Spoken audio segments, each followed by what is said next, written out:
नमस्कार दोस्तों, हमारी पहाड़ी वाटिका में आपका हार्दिक स्वागत है। दोस्तों, मैं आज दिखा रहा हूँ आपको पहाड़ों में किस प्रकार नेचुरल जो प्राकृतिक जल स्रोत हैं उनको बोरिंग करके बाहरी लोगों द्वारा ख़त्म कर दिया जा रहा है।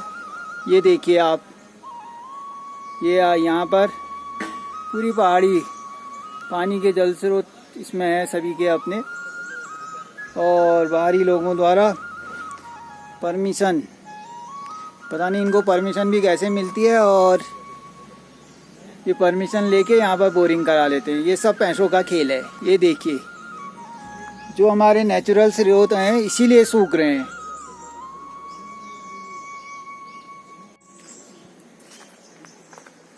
ये है देखिए बोरिंग वाली मशीनें, और इन लोगों को प्राधिकरण से लेके सारी जगह से परमिशन मिल जाती है कि ये सब सारी जनता यहाँ पर एकत्रित हुई है जो इस बोरिंग का विरोध कर रहे हैं, और करना भी चाहिए। हमारे जो प्राकृतिक स्रोत है ये सब धीरे धीरे बंद हो रहे हैं, क्यों उनमें ख़त्म होना ही है, क्योंकि यहाँ ये बोरिंग करके बाहर वालों ने बोरिंग करनी है, और जो यहाँ का स्थायी निवासी है वो बिना पानी के रहना ही है, उसके स्रोत सूख नहीं है। तो ये मैं दिखा रहा हूँ आपको, ये जबकि ये नहीं होना चाहिए। मैं अपने चैनल के माध्यम से सभी को आगाह करना चाहता हूँ कि पहाड़ों में ये बहुत बड़ी समस्या दिन प्रतिदिन आते जा रही है। दोस्तों, जो ये इलाका है जहाँ पर ये बोरिंग हो रही है, ये नकुचिया ताल रोड राम निवास वाला इलाका है, और जबकि इसके ठीक सामने करकोटक पहाड़ियाँ हैं, जिसके पहाड़ियों का जल स्रोत ही तालाब पर जाता है, और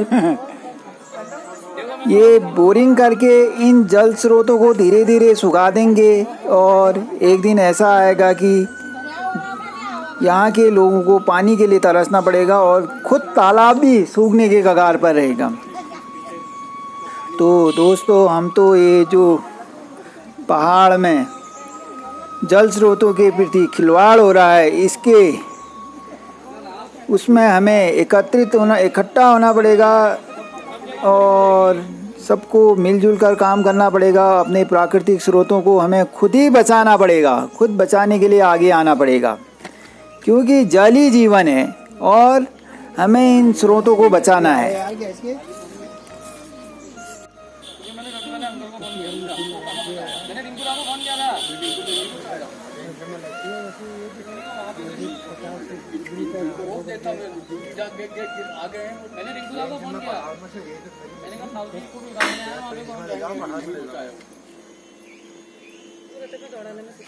आज यहाँ पर सारे ग्रामीण अपने गांव के प्राकृतिक स्रोतों को बचाने के लिए बोरिंग के विरोध पर एकत्रित हुए हैं। यहाँ पर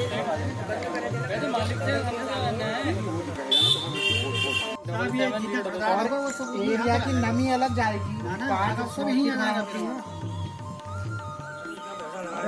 खेती बाड़ी गई ऐसा तो नीचे बोरिंग गाड़ी से लेकर खींच लेते हैं। तो उसमें भी लिखा है सर जीओ में है कि कैचमेंट एरिया से नहीं ले सकते हैं, कि जो पानी तालाब को जाता है उसमें नहीं ले सकते हैं। आम आदमी गवर्नमेंट का पानी खरीदता है तो बहुत सी खरीदना पड़ेगा। पानी की हो रही ना।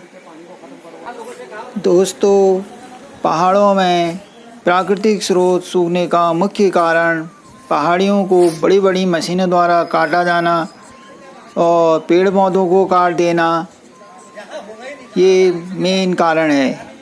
इसी की वजह से बहुत से प्राकृतिक स्रोत अब सूखने के कगार पर हैं। दोस्तों, पहले गांव में नौला भी देखने को मिलते थे जो अब विलुप्त के कगार पर हैं। अब कहीं पर भी नौला देखने को नहीं मिलते हैं। तो दोस्तों, जो ये पहाड़ों में बोरिंग हो रही हैं ये बहुत बड़ी समस्या है, और बोरिंग भी वही करा सकता है जिसके पास पैसा है, और उसी को परमिशन भी मिलेगी। छोटा मोटा आदमी तो बोरिंग करवा नहीं सकता है, और कराएगा भी क्यों भाई? हमारे तो प्राकृतिक स्रोत हैं, प्राकृतिक स्रोतों को आप केवल अपने फ़ायदे के लिए बोरिंग करा रहे हो और प्राकृतिक स्रोतों को सुखा रहे हो, ये बहुत गलत है। आज हम सारे ग्रामीण यहाँ पर एकत्रित हुए हैं और हम इसका विरोध करते हैं। और ना ही यहाँ पर ग्रामीणों से और यहाँ के जो लोकल जनता है उनसे पूछा, भाई यहाँ पर पूछा भी नहीं गया कि यहाँ पर हम बोरिंग कर रहे हैं, आप लोगों को आपत्ति या अनापत्ति क्या है। भैया इनको NOC तो मिल गई है, लेकिन यहाँ के लोकल स्थानीय निवासियों से नहीं पूछा गया यहाँ पर कि हम यहाँ पर बोरिंग कर रहे हैं। बोरिंग की जा रही है। तो बड़ी दोस्तों, एक मशीन नहीं 2 मशीनें यहाँ पर आई जो एक बहुत गलत पहाड़ों में हो रहा है। इसका एक आदमी बोरिंग करेगा, इसके बाद दूसरा बोरिंग करेगा, सूख जाए और धीरे धीरे जो यहाँ का आराम से तालाब है भीमताल, वो सूखने के कगार पर होगा। क्योंकि भाई प्राकृतिक स्रोतों से ही तो तालाब में प्राकृतिक स्रोत ही तो जा रहे हैं, और वो सूख जाएगा इनकी ये। और ये जो बाहरी लोग हैं ये तो क्या है भैया, अपना ऐसो आराम, क्योंकि इनके पास तो पैसा है, ये कुछ भी कर सकते हैं।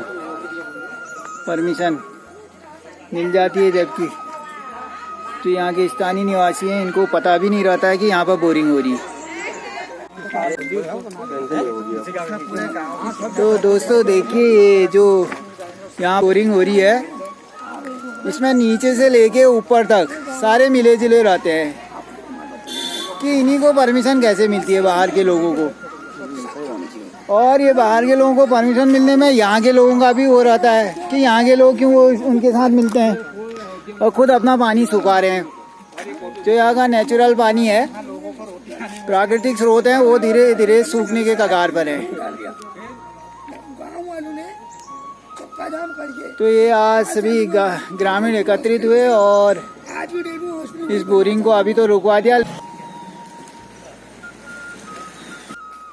तो मैं अपनी वीडियो के माध्यम से तो सभी को ये बताना चाहता हूँ कि यदि हमको अपने प्राकृतिक जल स्रोतों को बचाना है तो हम सभी को मिलजुल कर आगे आना होगा और इनके खिलाफ एक पहल करनी पड़ेगी जो हमारे नेचुरल प्राकृतिक जल स्रोतों को नुकसान पहुंचा रहे हैं।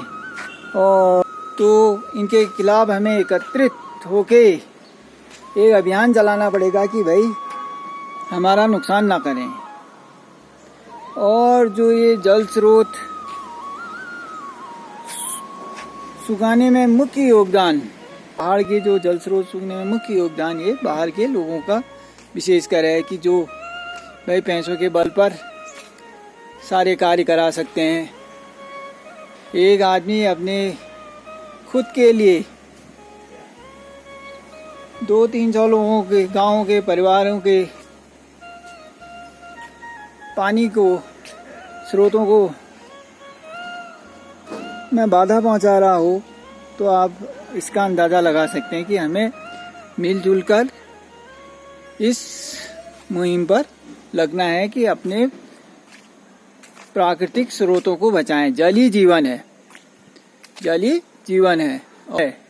तो दोस्तों, यदि आपको आज की हमारी ये वीडियो, जिसमें हमने आंखों देखा हाल बताया, आपको अच्छी लगी हो कि हमें पहाड़ के स्रोतों को, जो पहाड़ में जल स्रोत हैं, उनको किस प्रकार बचाएं और बोरिंग ना करें, बोरिंग ना करने दें और ना करवाएं किसी। अच्छी लगी हो तो प्लीज़ लाइक कीजिए, शेयर कीजिए, अपने कमेंट भी दीजिए कि भाई बोरिंग एक बहुत खतरनाक पहाड़ी क्षेत्रों के लिए खतरनाक वो है बीमारी, समस्या समझो। जय उत्तराखंड, जय देवभूमि।